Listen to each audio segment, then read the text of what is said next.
I used to believe World War I started because of an assassination. That's what we're taught. One man, one gun, one chain reaction. It's clean, simple, convenient, too convenient. What nobody tells you is that the world before World War I doesn't look like a world preparing for war. It looks like a world that already lost something. Look at photographs from the late 1800s. Cities across Europe, Asia, and North America are already massive, ornate, symmetrical, overbuilt. Cathedrals that took hundreds of years somehow finished at the same time. Rail stations bigger than modern airports, Capitol buildings with ceilings higher than any practical need. And then nothing changes. No visible technological ramp up, no architectural evolution, just maintenance, as if the builders were already gone. Then World War I happens, and here's the first thing that doesn't sit right. World War I didn't destroy cities, it destroyed men. An entire generation erased in trenches, gas, and artillery while the buildings survived. Stone cities remained standing, populations didn't. That's not collateral damage, that's demographic correction. If there was an old world, advanced, organized, already global, World War I didn't end it. It cleared the witnesses.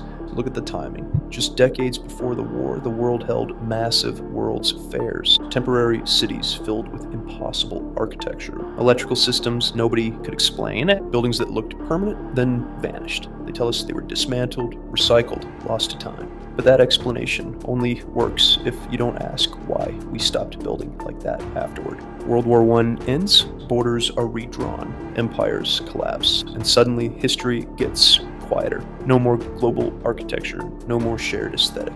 Each nation becomes isolated, inward, industrial. Then comes World War II, and World War II is different. World War II destroys cities, bombed flat, burned, leveled. The places that survived the Old World and the First War are systematically erased in the Second. Dresden, Warsaw, Tokyo, Berlin. Firebombing doesn't just destroy buildings, it destroys records, basements, archives, sublevels, anything that suggests a deeper past. After World War II, reconstruction begins, and this is where the lie becomes permanent. Rebuilt cities are smaller, lower ceilings, simpler materials. Concrete replaces stone, function replaces beauty, efficiency replaces mystery. They tell us it's because of cost, because of speed, because of modern needs. But what if it's because the knowledge to build the old way is gone? Or worse, forbidden. Here's the part that made my stomach drop. I started looking at photographs of cities immediately after the wars, not during. After, rubble everywhere, but beneath the rubble intact. Lower floors, doors buried halfway up,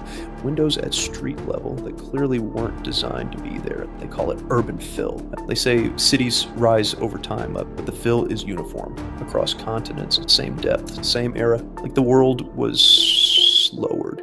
World War I removed the people who remembered the old world. World War II removed the structures that proved it existed. What came after was a rewrite, a new timeline, a new origin story, modern humanity, the official record.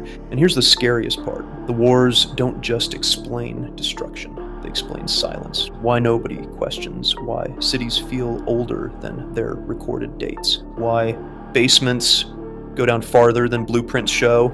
Why some buildings feel wrong to be inside, like they were designed for a different scale of life, or a different purpose entirely. I found this theory by accident, but I confirmed it at home. My apartment building was constructed in 1921. Post-war housing, that's what the plaque says, but the basement tells a different story. 3 levels down, only one accessible. The lowest level sealed with concrete walls, poured later than the rest of the building. You can see the seams. I asked maintenance why. They told me it was structural. Old utilities, nothing interesting. That night, I went back down alone. I stood in front of the sealed wall and listened. Buildings settle. They creak. They hum. But this wasn't that. It was a low, steady resonance, like airflow through a space that shouldn't exist. That's when I realized something else. World War I and World War II didn't just reset history. They synchronized it. Before the wars, calendars, measurements, and timekeeping varied. After the wars, standardized, global, controlled. One version of the past, one agreed upon starting point. Anything before becomes ancient. Anything inconvenient becomes lost. I stopped researching it after that, not because I was scared, because things started lining up too well. Algorithms showing me old photos I never searched for, maps zoomed in on my city, architectural drawings with mislabeled dates, and then the dreams started. Huge halls, tall windows, light pouring in from everywhere, not ruins, active spaces, waiting. Last night I stood in my bathroom, brushing my teeth. The mirror fogged over like usual, except the fog didn't spread evenly. It stopped short of the edges, as if the mirror was framing something. I leaned closer, and for just a second, the reflection behind me wasn't my apartment. It was larger, higher ceilings, stone walls, and the overwhelming sense that the wars didn't destroy the old world. They buried it, and whatever replaced it, whatever we are now, is living on top of a history we were never meant to remember. I wiped the mirror clean. The reflection returned to normal. But the building felt heavier, like it was holding something down, like it's been waiting a very long time for us to stop believing the cover story.